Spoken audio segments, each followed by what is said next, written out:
NHK, the Japan Broadcasting Corporation, a massive broadcasting organization that delivers information across Japan. As a public broadcaster, it has certainly played a socially vital role providing educational, news, and cultural programming, as well as life-saving information during natural disasters.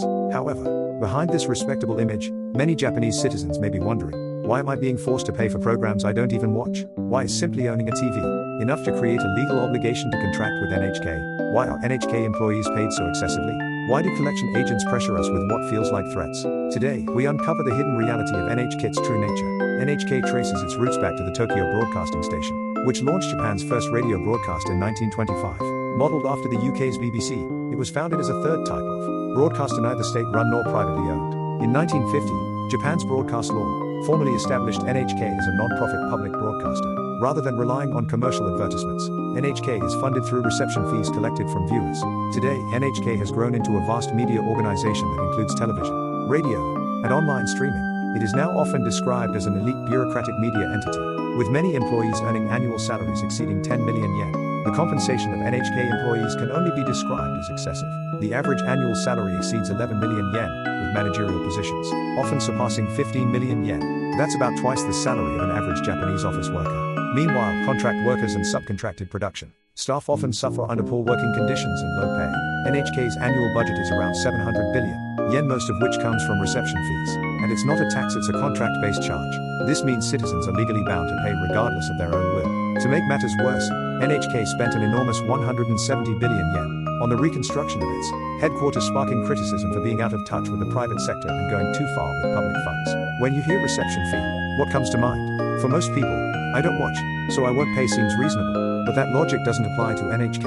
Under Article 64 of the Broadcast Law, anyone with reception equipment is legally required to sign a contract with NHK. So, just owning a TV obligates you to pay, whether you watch or not. The real controversy, however, lies in NHK's collection methods, appearing at your door at night to demand a contract, repeatedly leaving notices or sending letters. In some cases, taking people to court, persistent home visits by collection agents, which many view as tantamount to intimidation. In fact, NHK has faced fierce backlash on social media over aggressive collection practices that many felt bordered on extortion. This frustration with NHK's behavior has led to political action.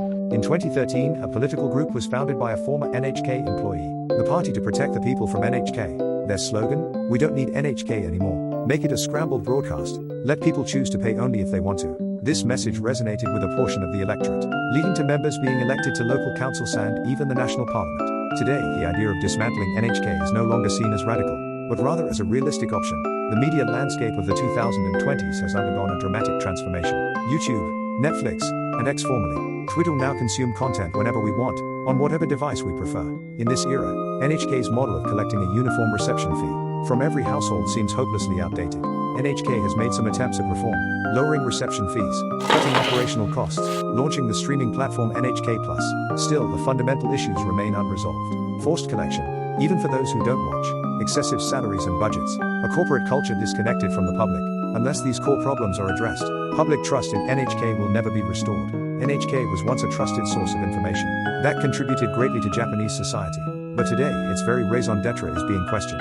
A bloated budget, extravagant employee compensation, a coercive fee collection system, a bureaucratic culture misaligned with public sentiment. Unless NHK reforms itself, the calls for its dismantlement will only grow louder. What do you think about NHK? Should it continue to exist as a public broadcaster? Or is it time to reinvent it from the ground up? Let us know your thoughts in the comments below. Don't forget to like and subscribe.